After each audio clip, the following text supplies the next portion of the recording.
5 ವರ್ಷಗಳ ಅವಧಿ ಮುಕ್ತಾಯವಾಗುವ ಕೊನೆಯ ಅಧಿವೇಶನದ ಸಂದರ್ಭದಲ್ಲಿ ನಡೆಯುವ ಶಾಸಕರ ಗ್ರೂಪ್ ಫೋಟೋ ಶೂಟ್ ಈ ಬಾರಿ ಮಧ್ಯಂತರದಲ್ಲೇ ನಡೀತಾ ಇರೋದು ರಾಜ್ಯ ರಾಜಕೀಯದಲ್ಲಿ ಸಂಚಲನ ಮೂಡಿಸಿದೆ. ಅವಧಿಗೂ ಮುನ್ನವೇ ಶಾಸಕರ ಫೋಟೋ ಶೂಟ್ ಹಿಂದೆ ಅಡಗಿದೆಯಾ ಬಿಗ್ ಟ್ವಿಸ್ಟ್? ಈ ಬಗ್ಗೆ ಒಂದು ವರದಿ ಇಲ್ಲಿದೆ. ಬಜೆಟ್ ಅಧಿವೇಶನ ಮಧ್ಯದಲ್ಲೇ ಫೋಟೋ ಶೂಟ್, ಅವಧಿಗೂ ಮುನ್ನವೇ ಫೋಟೋ ಶೂಟ್ ಬಗ್ಗೆ ಚರ್ಚೆ. ಸಿಎಂ ಬದಲಾವಣೆಯೋ, ಸ್ಪೀಕರ್ ಚೇಂಜ್, ಸಂಪುಟ ಪುನರಚನೆಯೋ? ರಾಜಧಾನಿಯ ಶಕ್ತಿ ಕೇಂದ್ರ ವಿಧಾನಸೌಧದ ಭವ್ಯವಾದ ಮುಖ್ಯ ಮೆಟ್ಟಿಲುಗಳು ಇಂದು ಅಪರೂಪದ ಮತ್ತು ಅಷ್ಟೇ ಕುತೂಹಲಕಾರಿ ಕ್ಷಣಕ್ಕೆ ಸಾಕ್ಷಿಯಾಯಿತು.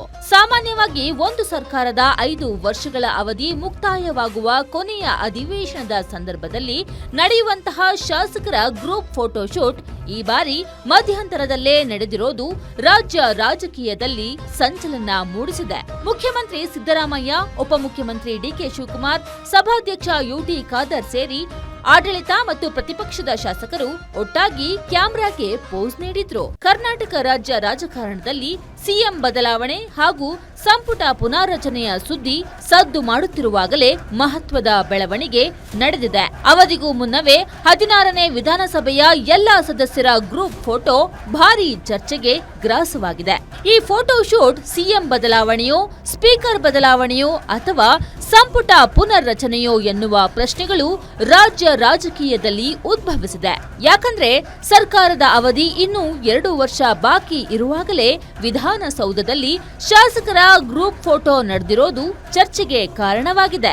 ರಾಜ್ಯ ಸರ್ಕಾರದ ಪೂರ್ಣ ಅವಧಿಗೂ ಮುನ್ನವೇ 16ನೇ ವಿಧಾನಸಭೆಯ ಸದಸ್ಯರ ಗ್ರೂಪ್ ಫೋಟೋ ಹಿಂದಿನ ಮರ್ಮ ಏನು ಎನ್ನುವ ಬಗ್ಗೆ ಶಾಸಕರಲ್ಲಿಯೂ ಗೊಂದಲ ಉಂಟಾಗಿದೆ. ವಿಧಾನಸೌಧದ ಪಡಸಾಲೆಗಳಲ್ಲಿ ಕೂಡ ಇದೇ ವಿಚಾರ ಚರ್ಚೆಗೆ ಗ್ರಾಸವಾಗಿದ್ದು, ಪರಸ್ಪರ ಶಾಸಕರು ಕಾರಣಗಳನ್ನ ಊಹಿಸುತ್ತಿದ್ದಾರೆ. ಫೋಟೋ ಶೂಟ್ ಹಿಂದೆ ಏನಾದರೂ ರಾಜಕೀಯ ಸಂದೇಶವಿದೆಯೇ ಎಂಬ ಅನುಮಾನಗಳು ವ್ಯಕ್ತವಾಗುತ್ತಿವೆ. ಕೆಲವರು ಮುಖ್ಯಮಂತ್ರಿ ಬದಲಾವಣೆಯ ಮುನ್ಸೂಚನೆ ಎಂದು ವ್ಯಾಖ್ಯಾನಿಸುತ್ತಿದ್ದಾರೆ.